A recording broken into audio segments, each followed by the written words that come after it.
Добар ден, почитувани, стартува магазинот за родителство 0+ месеци на телевизија Телма. Често постои ривалство меѓу децата во семејството. Понекогаш започува кога ќе се роди помалото братче или сестриче, може да трае целиот живот. При тоа се караат за играчките, но и за вниманието и љубовта што ја добиваат од родителите. Се тоа влие на сите членови на семејството. Како да запрат кавгите меѓу децата? Потребна ли е некаква родителска интервенција? Треба ли сериозно да се пристапи кон овој проблем и внимателно да се реши? Што да се направи доколку децата постојано се караат во семејството, ќе ни појасни Вида Гавриловска, психолог, психотерапевт од Институтот за брак, семејство и системска пракса Алтернатива. Следува блок реклами, а веднаш потоа низа совети и препораки поврзани со оваа честа состојба во семејствата.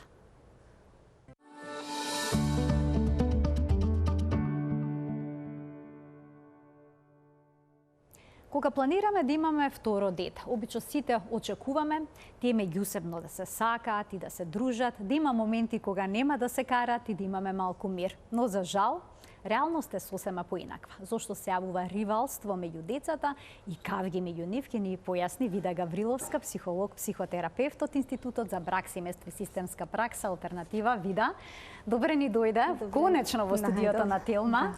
Се договаравме долго време. Так, да.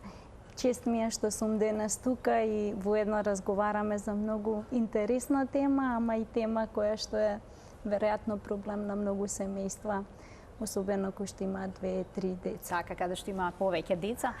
Понекогаш расправиите меѓу децата започуваат кога помалото дете почува да плаче затоа што поголемото му е земало играчката, или пак кога детето од училишна возраст не може да свати зошто родителите имаат поинаков однос кон помалото дете. Што ова значи, дали возраста и потребите на децата влијаат врз ривалитетот? Сигурно, ова што го спомнувате е многу значајно, ама пред се е значаен родителскиот стил. И грубо кажано, може би од тука е важно да се почне кога се дискутира за оваа тема, а тоа е грубо родителите се делат на попустливи и поригидни. Едните се родители кои што повеќе имаат капацитет да ги видат емоционалните потреби на децата, кои ќе ги видат очињата со солзи, едноставно сите правила се рушат и го негуваат емоциите на детето, пред се позитивните. И другите родители се оние кои што ставаат правила, ставаат структура и успеваат некако врз емоциите да воспостават контрола. Ова го спомнувам затоа што е многу важно во овој контекст на ривалитет кон децата, како ќе се постават родителите. Самото позиционирање на родителите, кои што најчесто се движат помеѓу овие две групи, може да им помогне да они знаат на што повеќе можат да работат, дали на емоционалноста или повеќе на структурата и правилата за воспитниот процес на децата. Иако они се споредат со нивните пријатели, колеги, соседи, како нивните родители се однесувале со нив, можат лесно да стигнат до доминантниот воспитен стил што е. Она што го спомна, ривалството е многу природно. Дури и кога дечињата со нетрпение го очекуваат второто братче или сестриче, веќе кога ќе дојде тоа на сцена, почнуваат ривалствата, почнуваат со тоа често и паралелно се случуваат и нервозите кај родителите. Она што е важно, а вие веќе го спомнавте, а тоа е возраста на децата. Не е исто дали дете има 3, 5, 6, 7 години, дали е предшколско или веќе е во школска возраст. Меѓутоа, она што многу често се случува, да родителите, сакајќи да помогнат да ривалството премине во љубов, пријателство, споделување, тие најчесто го подгреваат, го хранат. Уште повеќе го поттикнуваат. Секако не го намерно, разгоруваат, така. не свесно. Преди тоа што е природно е децата да немаат контрола врз емоциите, затоа што се деца. Ние сме тие кои што им го даваме моделот за контролата на емоциите. Затоа ги спомнав овие два стила.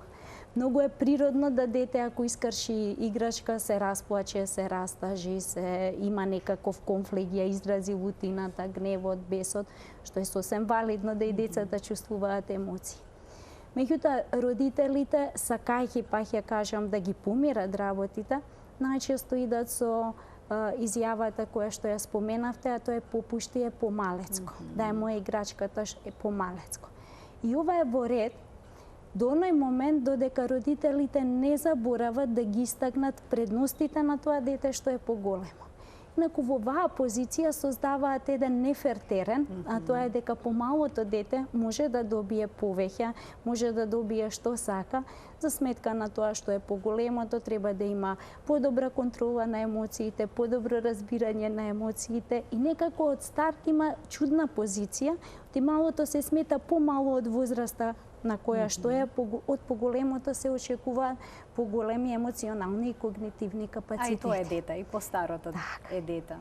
И јас разбирам дека родителите со целиот оној вртлок во кој што се наоѓаат со многу информации, со многу обврски, немаат постојано капацитет да бидат тука и да размислуваат, да изразат својата креативност на поле на разрешување на меѓудетски конфликти. Меѓутоа е многу важно. Важно е поради тоа што ова е период кога се воспоставуваат темелите. Например, ако на тоа детенце кое што е поголемо, му се пристапи на начин како предност тоа што е поголемо, но не само попуштањето, давањето на играчката, дека ако ја даде играчката затоа што Маја има 4 години, не разбира, ако ја скрши има нова играчка, ама затоа он може да одлучи за десертот или затоа он може да одлучи кој филм ќе се гледа. Некако децата повеќе ја гледаат предноста од тоа што се поголеми отколку ривалството. Она што најчесто се случува е кога има таков збир на играчки, зборови, плачки, понекогаш и некое скршено играче, родителите пристапуваат и прашуваат што се случи. И најчесто го обвинуваат постарото дете затоа што тоа е постаро и е одговорно за ситуацијата. Меѓутоа, она што е доста ефикасно и психолошки многу помага кај децата е родителот да седне доле. Со нив? Со нив. Да биде на нивно ниво. Да праша што е она што се случи. Праша што е проблемот, секако адаптирано на јазикот на возраста на децата. И да побара од децата да сами го решат тоа.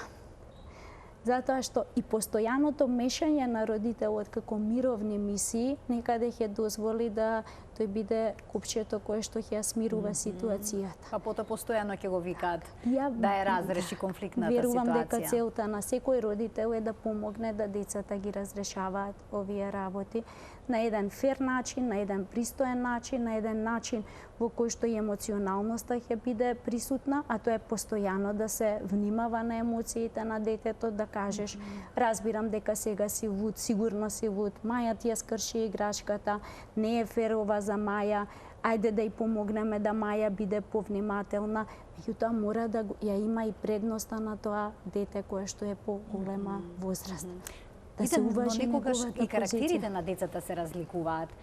Едно дете е погласно, поизбувливо, другото е помирно. Не е лесно тоа да се менаџира. Дали карактерот има улога во ривалитетот? Сигурно. Темпераментот е нешто со што децата се раѓаат и некогаш е и предност, меѓутоа и дополнителен предизвик на родителите и сите оние кои што се вклучени во чувањето на децата. Меѓутоа, темпераментот е нешто со кое што ние го имаме како предиспозиција.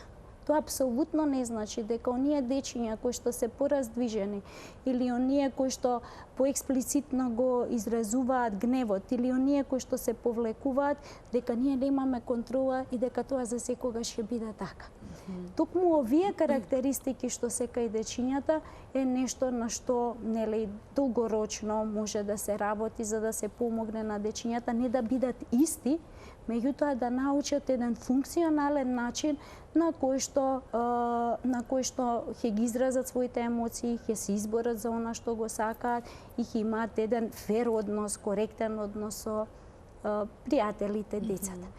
Она што често се случува, а тоа не е добро по развојот на детето, а тоа е јас се извинувам, таа брбливка на баба или на тато или на мама.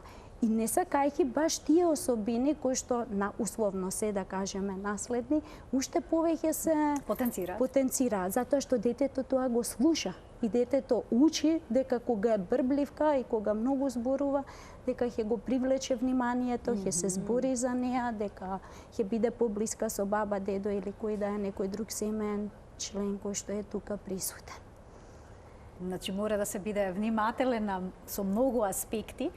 А сакавте уште нешто да додадете? Има многу што сака да се додаде. Само сакав да кажам дека овие особини, посебно кај дечињата кои што се повлекуваат, родителите се условно кажано раат, затоа што тие не се проблематични деца, и така кои со тие дечиња е важно да се работи. Затоа што ако се најде адекватниот начин, овие дечиња можат многу да кажат, можат многу да допринесат до семејниот живот, а не само да се повлечат и да ги завршат работите.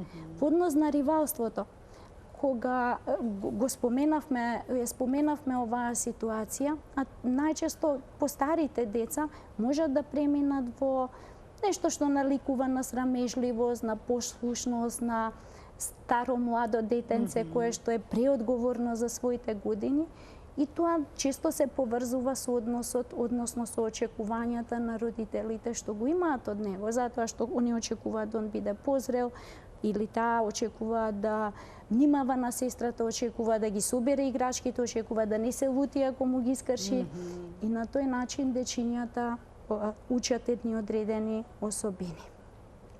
Само уште ова. Многу е важно во тие ривалски односи, кога се случуваат конфликти и кршење на играчки, она што е клучно, а родителите треба да го знаат, дека децата не го прават тоа за да ги изнервираат. Децата на тој начин успеваат да го привлечат вниманието на родителите. И кога родителите се вклучуваат, тоа е на еден вид награда за нив. Меѓутоа, кога ќе трнат да ги казнуваат практично, да ја одземат играчката или да ја скријат играчката, а тоа не е најавено, не е во контекстот објаснето на децата, децата тоа го доживуваат како отфрвување. Ризикот на тоа е постепено децата учат, за да ја добијам љубовта на мама или тато. Треба да направам белја, мама ќе дојде, ќе ме искара, ќе биде тука и ќе се случи нешто, ама после тоа ќе дојде, ќе ме гушне, ќе ме погали и све. Практично децата учат дека модално однесување. Така е. Така е, дека љубовта се добива со конфликтна ситуација, со некаква белја направено, и родителите несвесно баш го подкрепуваат тој круг на негативно однесување. А што е со оваа ситуација? Еве сега е сезона на настинки, на болести, се случува едното дете да е болно и другото кое што е здраво да чувствува дека болното дете добива поголемо внимание од родителот, па тука сега се јавува нервоза, незадоволство, ти го сакаш постарото или помалото братче или сестриче повеќе од мене, му посветуваш повеќе внимание. Дали нееднаквоста во тие моменти може да создаде и нетрпение понатаму во нивните односи, како децата да научат дека ова е нормална ситуација? Децата не знаат дека тоа е нормална ситуација, и посебно малите дечиња. Малите дечиња, па и големите, ама малите на поразличен начин го прават баш вака како што објаснувате, не сакаат љубовта и вниманието на родителот, ако може 24 часа, затоа што тоа е најважно за нив во тој период. Кога има болест, некако е природно да едни од двајцата родители бидат фокусирани, затоа што тоа детенце во тој период е најранливо. Ама она што забораваат е нешто слично како и ривалството. Не го фалат другото дете, не го храбрат другото дете, не му даваат други можности. Веројатно ние како култура сме секое однесување на детето кое што е добро не се фали за да не се расипе, значи треба да биде тука, а тоа е многу важно. Колку повеќе детето добива пофалби, кои што се случуваат сега за конкретно однесување, за да детето може да го разбере, кога ние му кажеме добро е што беше умен, тоа нема да го разбере тоа. Ама ако му кажеме одлично што ја стави чашата на маса, многу вешто го направи тоа ќе разбере. Тенденцијата да го прави тоа е почесто. Тенденцијата да тоа дете повеќе чувствува самодоверба, да повеќе чувствува дека родителот го следи, го вреднува она што го прави детето, е исто така поголем. Некако се повеќе и повеќе ќе има тенденција да ги прави оние однесувања кои што се охрабрувани. Ваквите ситуации, да се вратиме на болеста, се многу природни и сигурно постојано се случуваат во семејствата, меѓутоа грижата и негата за болното дете колку што може треба да се внимава да не го наруши односот родител дете со детенцето кое што е здраво. И повторно ќе кажам, да се најде време, тоа не мора да окупира огромен дел од времето, некогаш и 5, 10, 15 минутки е добро ако родителот нема можност да биде повеќе, ама тоа да биде секојдневно. Да се направи разговор по зависност од возраста на детето. Ние знаеме да ги прашаме децата што има ново кај тебе и они ќе ти кажат која кукла има нова, ама ако ги прашаме што ти беше интересно денес, што ти беше вкусно денес, како играше со која играше со другарчињата, тоа многу знае повеќе да разговара на тој начин и тоа е важно за детето. И секако фалењето, охрабрувањето и наградувањето на децата е нешто што е исклучително важно ако ние сакаме да пораснеме луѓе кои што се емпатични, кои што се позитивни, кои што имаат самодоверба и кои што имаат чувство и за другите луѓе. Она што трнав да, како мислам и помина, во ваквите ситуации двете деца треба да се наградуваат, меѓутоа да здравото дете не се почувствува тргнато и запоставено од се она што се случува со детенцето кое што е болно. Тоа значи може би да му се даде можност да учествува во некои домашни работи кои што може да помогне братчето или сестричето да донесе вода, ама обавезно да се пофали за тоа. И на тој начин да се преброди таа семејна криза. И вака кога зборувам изгледа многу комплицирано и верувам дека луѓето со работните уврски со се она што го имаат, може би некогаш и кога е се на глава и плюсите информации што следат како да се биде добар родител, знае често да ги збуни. Меѓутоа ако го следат детето, ако ги фаќаат оние моменти кои што се важни, некако полесно течат работите. Значи со мали интервенции би се постигнале големи подобрувања во односите меѓу децата. А што е со односите меѓу родителите? Начинот на кој што тие ги решаваат конфликтните ситуации?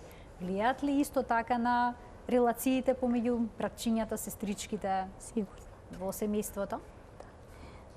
И верувам дека тоа сите го знаеме, и мали и возрастни, и многу возрастни, дека тежината, зборовите немаат толкава тежина колку што има моделот. Колку и да некој нас ни вика ти не смееш да се дереш и да викаш кога си луд, ако тоа се случува во средината во која што расте, автоматски тоа е нешто што децата го учат како механизам за справување и разрешување на конфликти. И секако, дури кога ние кажуваме едно, а се однесуваме на различен начин, тоа создава поголема конфузија кај дечињата отколку кога сме искрени, да кажем. Начинот на кој што родителот се справува со својата емоционалност, начинот на кој што родителите се справуваат во конфликтни ситуации, кои што е многу природно да ги има, и те како влијаат на начинот на кој што децата се справуваат со нивните конфликтни состојби. Тоа е баш како копи-пейст. Така. Најчесто. Така. Најдов на една интересна информација, вие отпуштате ги децата да се караат колку што сакаат, тоа е корисно за нив. Велат дека на таков начин јасно детето брани, изразува став, се изразуваат и се формираат социјални вештини и дека здравиот ривалитет меѓу браќата и сестрите е скапоцен за подоцнежниот однос со луѓето, но и развојот на јазикот и логичното заклучување. Има ли ова логика, Вида? Треба ли да ги пуштиме децата да се караат, што би се рекло, до миле волја, колку што им душа сака, бидејќи на таков начин едноставно ќе бидат подготвени за животот во иднина?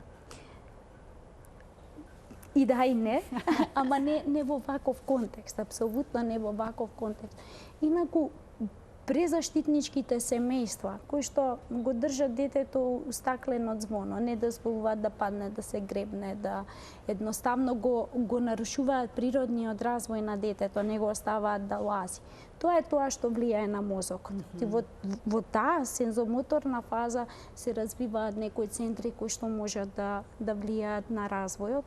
Прекумерните видеоигри, телефони, таблети се тие кои што можат да влијаат на развојот на детето. Ако има можности, тоа би го спомнал. Децата, да, треба да се остават, да се справат со ситуацијата, меѓутоа не да се подгрева. Како во секоја игра што има правила, така и тука родителот треба да застане и да им ги каже кои се правилата на игра. И како што спомнавме, тие треба да им се даде можност да се изборат за своето, меѓутоа на еден коректен, фер начин, а правилата ги поставува семејството. А тоа значи, ако ти ја искршиш, а децата треба да го знаат, ако искршиш играчката на Маја, тоа ќе значи дека твоето вовче ќе го земе Маја и ќе спие со него. Значи, мора да има правила и мора да има воведување не на казна, туку на последица, нешто што ќе им помогне на децата да го модификуваат своето однесување. Со тоа што јасно им се кажува. Ако ја удриш, ние зборувавме, нели, кога родителот е смирен, многу е важно да е родителот смирен, да не е во онаа фаза кога е истоштен, кога е нервозен, подобро е тогаш да премолчи, да се смири, а кога ќе биде смирен да застане да разговара со детето. Ако има однесување кое што е штетно, кое што е агресивно, тоа мора да се санира, мора да му се помогне на детето да не практикува такво однесување. И се седнува, се зборува со двете дечиња, дека тоа не е добро, дека не смее да ја удира Маја, дека нормално разбира родителот дека е луд, дека е вознемирен, тоа му е омилена играчка и се, меѓутоа што и да се случи, не смее да ја удри Маја. И кога има такви моменти, и пред да има такви моменти, родителот јасно ги поставува правилата во семејството. И кажува, ако играш фино со Маја, тогаш, нели, ќе добиеш таа играчка или не знам што е. Ама ако ја удриш Маја, тогаш нема да можеш да играш со вовчето што ти го сакаш 2 сати, 3 сати, колку и да е. Некогаш родителите, за да избегнат расправи околу играчките, купуваат по 2 исти играчки. Решение ли е тоа? За да нема кавги. Тоа е решение, ама тоа нема да ги реши кавгите. Затоа што верувам и вие сигурно знаете, дури кога се купуваат 2 исти играчки, они повторно тргнуваат да се појавува ривалството. Идејата е да децата креираат еден фер однос, да развиваат емпатија за братот, за сестрата, да на тој начин помагаат да ги разрешуваат ситуациите. Затоа што детето кога нема да го добие тоа што сака, она е малецко, она не знае да ги сконтролира емоциите. Она мисли дека Маја не го сака, дека цел свет е срушен, дека мама не го сака, тато не го сака, ништо не е фер, него го караат и се тоа. Тоа е нешто што треба да му се помогне на детето да развива стратегии за преговарање, вештини за играње и креативноста. Во тие ривалски односи може многу да се развива. Ако они се тепаат за коцките, да кажеме, тогаш се даваат задачи да они изградат нешто заедничко со коцките. Ја разбирам дека ова што го кажувам бара, не знам, родителот да биде и трпение. Огромно. Да, ама она што е важно, ако родителот не го вложи ова, посебно во раниот развој, тоа и кажавте, продолжува и продолжува и ќе продолжи со шминките, ќе продолжи со штиклите, ќе продолжи со компјутерот, така да некако е помудро да порано се инвестира и тоа многу ќе им помогне на децата, отколку кога веќе односот се дистанцира или ривалитетот зазема димензии до тој степен да секој родител си има свое дете и ривалството измеѓу родителите се пренесува. Така на исто ниво. Понекогаш споменавте дека покрај тоа што ќе се скарат и ќе се степаат, па и ќе скршат некои играчки. Доколку има тепачка, што да направат родителите? Треба да ги раздвојат? Да, секако. Што да се прави во тие ситуации кога има физичка пресметка меѓу нив? Дека нели физичкото насилство е нешто што е строго забрането во семејствата и од страна на родителот, меѓутоа и од страна на децата. Кога ескалира, идејата е да се направи се што може родителот за да не ескалира. Меѓутоа тоа не е секогаш можно. Пренасочувањето пред да настане тепачката е многу важно, ама ако родителот биде тука и ако го види тоа. И ако биде доволно трпелив секако за да може да го види тоа. А тоа е оние ако почнуваат да се караат за коцките да се викне едно дете дојди да ми помогнеш тука, ајде барбиката земја и тоа ќе спласне. Меѓутоа не е секогаш така. Ако се случи нешто такво, тогаш обавезно мора да се разговара со двете дечиња, посебно со детето кое што скршило нешто или кое што го удрило другото дете. Да се објасни дека разбираат дека било луто, затоа што децата кога ќе направат белја, генерално, посебно ако удрат, а знаат дека тоа е погрешно, е нешто што не е дозволиво, имаат потреба многу да објаснат. Некои ќутат, их е наведнат глава и ќутат. И тие кажуваат, ми ја земе играчката, некогаш знаат и да... Така, кој прв почна тука сега да разјаснат? Па, таа вака ми направи, не знам што. Другото вели друго. Така. Мора да го сослуша се во ова. Така. И мора да стави јасна забрана на таквото однесување. Јасната забрана разбирам дека си луд. Кажи ми, ако друг пат бидеш луд, што можеш да направиш да не ја удриш Јана? Дали сакаш да најдеме посебно перниче, мече, чергиче, кое што ти ќе го удриш, или ајде да најдеме некое место во домот заедно, кое што ќе биде посебно место и ти таму ќе седнеш, ќе се одмориш, ќе размислиш како можеш поинаку. Се објаснува и целта, ако ти ја удриш Маја, ја боли, тоа не е добро за Маја и ти не сакаш Маја да те удри. За да детето може да разбере. Откако ќе се објасни на ниво на емоции, на ниво на однесување, на ниво на ставовите, вредностите кои што го имаат семејството, тогаш детето мора да знае дека има избор. А тоа е, може да ја удри Маја, ама ако ја удри Маја, тогаш ќе следи нешто што е последица. Тогаш ќе следи дека он ќе треба 10 минути да седи на чергиче за да се смири. Тоа ќе му се одземе некоја играчка на 2-3 сати, нема да го гледа филмот кој што треба да го гледа. Меѓутоа, наградите кои што се дадени, ако ја средил собата или направил нешто, не се одзема.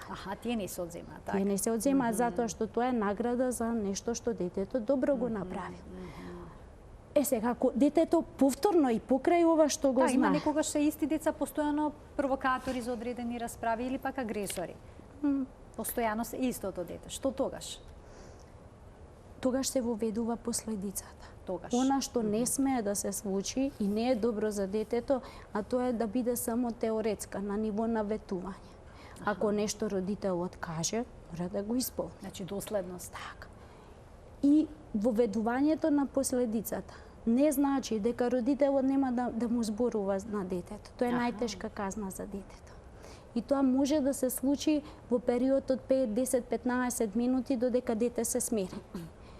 Откако ќе се смири, откако ќе трне да прави нешто, што и да е, важно е да се пофали првото добро однесување, за да повторно се воспостави релацијата, за да му се даде убав модел на можност на детето да бира за да биде добар. И секако, она што е важно, и исто зависи од стилот на родителите, децата треба да се научат да се извинат. Да научат да кажат извини. Така. А ќе научат да кажат извини ако го имаат тоа искуство со родителите. Ја верувам дека нема родител кој што не сгрешил, што и да е тоа. И важно е родителот да разговара со детето за да му се извини, за да детето знае како треба да се извини. До кој степен треба да биде интервенцијата на родителите? Што во ситуација кога има расправија меѓу децата, но не може да се утврди кој е виновникот? Треба родителот упорно да истражува што се случило, да посочи ти си виновен, ти ова го направи да не ти се повтори со различен родителски пристап тоа може да се направи, но до кој степен смееме да интервенираме? Да бидеме ли упорни во барањето на виновникот? Ние не бараме виновник. Тоа е многу важно и мислам дека многу ќе помогне на родителите. Децата се млади, они се ранливи, не знаат како да ги воспостават контрола врз емоциите, се лутаат, се фрустрираат и не се виновни за тоа. Родителот треба да биде тука за да помогне на друг начин да се воспостават комуникацијата и начинот на разрешување на ситуациите. Ова што го кажувате е многу често и тоа е повеќе до измореноста на истоштеноста на родителот, а тоа ако се случи конфликт, двајцата ќе бидете казнети, па внимавајте добро. Ма ја не знам дали со тоа учат децата нешто. Дали тоа им помага да тие научат нешто ново што ќе им помогне во справување на ситуациите. Или не знам, едното дете баш ќе се учи да прави нешто, другово дете нема да може да го сопре, на крај истиот ефект ќе има. Тоа е исто како едно дете многу да се труди да ја остава собата уредно, другото му е хаос и двете деца добиваат награда. Така да важно е да се работи со децата за да им се помогне да не стигаат до тие последици. Не дека не знам, не е во ред некојаш да се каже или да им се одземе играчката која што е спорна. Ама родителот секогаш треба да биде некако чекор напред за да има идеја како тоа ќе им помогне да друг пат нема таква ситуација. За да не се повтори. За да не се повтори. Да им дадеме можност и на гледачите да се вклучат во денешната емисија. Почитувани од овој момент ќе можете да се вклучите во магазинот за родителство 0+ месеци со ваши прашања. Вида Гавриловска, психолог, психотерапевт од Институтот за брак, семејство и системска пракса Алтернатива.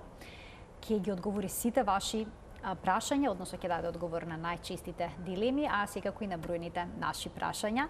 Вида, во овие ситуации родителот е многу тешко да остане смирен. Па како? Што советувате? Што да се преземе за да си има доза на смиреност во оваа ситуација? Ова што ние денес го зборуваме, а верувам дека е цел на секој родител. Секој родител сака да помогне да неговото дете биде среќно, да биде позитивно и да научи вештини кои што ќе му го олеснат животот. Ова е она што на родителот може да му помогне. Јас сакам моето дете да биде подобар човек. Да брои до 10, до 15, доди да се истушира, доди да прошета, не знам, да удри перница ако има потреба од тоа, да пушти музика, што и да му помогне. Антистрес терапија. Така. Меѓутоа, она што е природно, а тоа е како сите што имаме работа и децата имаат работа, една од нивните задачи е да направи различни родители со различни вештини. Практично како децата помагаат да на повисок степен родителите ги развиваат вештините. И тоа не го прават намерно, не го прават свесно, го прават со многу љубов. Затоа што на крајот децата повторно го бараат вниманието и љубовта од родителот, затоа што тоа им е најважно од сите можни играчки кои што ги имаат, од сите можни таблети и не знам што се имаат во нивните домови и соби. Двајца гледачи имаме, кои што сака да се вклучат во денешната емисија. Добар ден за првиот од нив. Добар ден. Повелете. Дали се слушаме? Да, во програма сте, повелете. Ја пратам вашата емисија и сакам да ви кажам многу убаво психологот изборуваше. Меѓутоа, јас ќе ви кажам една многу неубава случка што се случило од љубомора така меѓу децата. Тоа се случило пред 50 години, можеби јас сум била девојче, во зградата во населба Пролет, во прва зграда живееш. Таму на 6-ти спрат имаше една особа, професорка, мислам дека беше, имаше девојче, не знам колку 50 години или повеќе беше, и родила второ дете. И сега детево љубоморно големово, ова малечкото бебе. И женава била во купатило. И ова девојчево, знаете што направило? Го зима бебето, го фрла од 6-ти спрат. бебето го уништи. Така. Затоа родителите нека многу внимаваат што прават. Тоа сакав да ви Така, кажам. ви благодарам што се вклучивте во програм и еве што споделивте едно ваше искуство кое што сте слушнале дека се случило и се однесува директно на љубомората помеѓу децата. Да го слушнеме и следниот гледач, потоа ви дека можете да искоментирате. Добар ден. Добар ден. Повелете. Вака се работи за детенце од 6 годишна возраст. Така.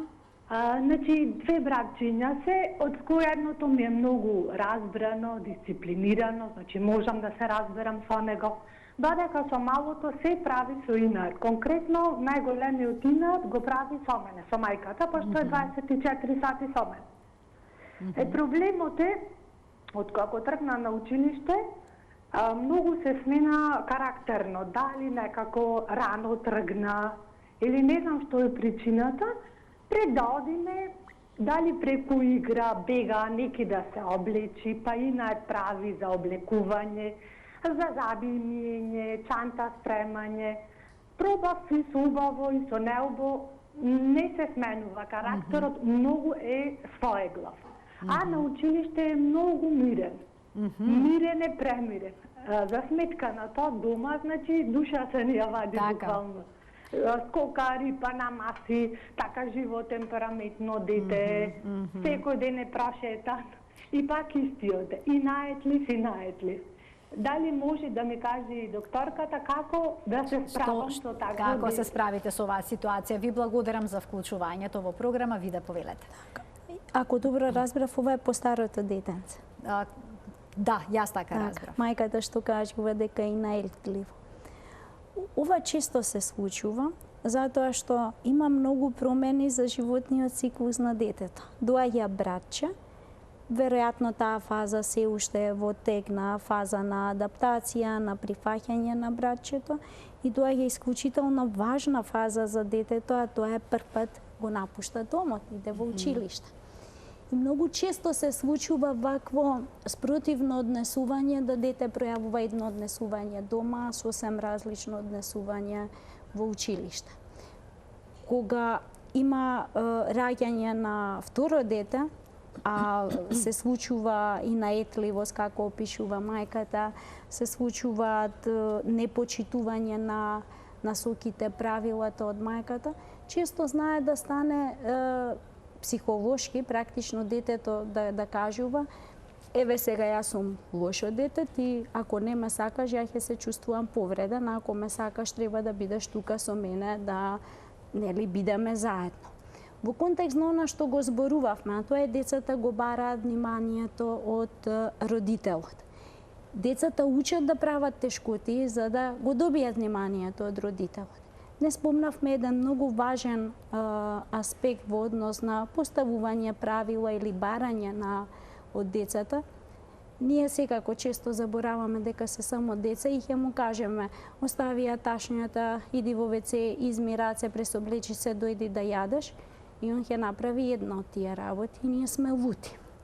Значи, кога бараме нешто, дури на оваа возраст, мора да, посебно ако сакаме тоа да стане рутина, а кога дете тргнува во школа, има многу рутини.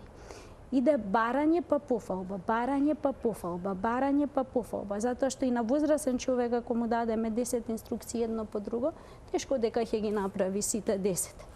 Така да родителот треба да биде внимателен од тоа што го бара. И во тие ситуации нема молам, те сакам, туку баш се како барања. И соблечи се, или ако кажете, ајде соблечи се, дали ти треба помош, можеш сам, иде едно по друго. Ги спомнувам овие ситуации затоа што родителот на несвесно ниво, ненамерно, знае да изреагира и детево не разбрало, нема капацитет сето тоа наеднаш да го направи и се чувствува како отфрлен. И плюс ситуацијата, кога мама е тука, се гали, се гушка со малото дете, а ова другово дете е пратено у школа, е ситуација која што може да биде тригер фактор. Важно е, па ќе кажам, да ова детенце биде често фалено, да биде често наградувано, меѓутоа не затоа што е умно, туку затоа што ги измило рачињата, затоа што се спремило да иде на спиење, затоа што вешто ја додало чашата. Пофалбите мора да бидат за конкретно однесување кога тоа се случува. И ова многу помага да децата се чувствуваат приврзани, вредни и умешни во тоа што го прават. И постепено, полека, меѓутоа на начин на кој што ние зборувавме, да се делегира одговорност дека оне повозрасени треба да помогне. Да се зборува за сите позитивни аспекти во училиштето, затоа што он сега е голем, има нови другарчиња, прави интересни работи у школа, има убави учителки кои што зборуваат со него, се добри со него, за да постепено детето се прилагоди на двете средини, кои што за сите деца е стресно. Како што е стресно идење у градинка, така и почнувањето во училиште, затоа што бара различни одговорности и капацитети од децата, знаат да биде некогаш проблематично. И сосема накратко, првата гледачка се јави да ја потенцира за огромна љубомора кога ќе се јави ке по старото братче или сестриче, доколку родителите забележат такво нешто, или пак агресија кај детето дека сака да го повреди бебето. Што треба се преземе во тие моменти? Тоа се случува и најчесто ги штипат кога нема родител тука. Важно е додека трае процесот на адаптација и секако до одредена возраст децата да не се оставаат без надзор на родител или возрасен. И постепено, затоа што прифаќањето на новиот член во семејството не почнува кога он е дојден, почнува кога он се планира, почнува заедно паралелно со бременоста. И постепено да се гаи приказната дека она ќе биде братче, што ќе можат да прават заедно, во што ќе помага, како повозрасното детенце да помага, но секако дури и да нема љубомора, деца на мала возраст е навистина ризично да се остават без надзор на возраст. Вида, многу ви благодарам за вашето денешно гостување, како и обично имаме уште ни за други прашања. Мощни и интересни, кои што се поврзани за односите помеѓу децата и родителите. Секако ќе оставам простор да дојдете во едно од следните изданија на 0N+. Ви благодарам за поканата, на вистина ужива во разговорот со вас.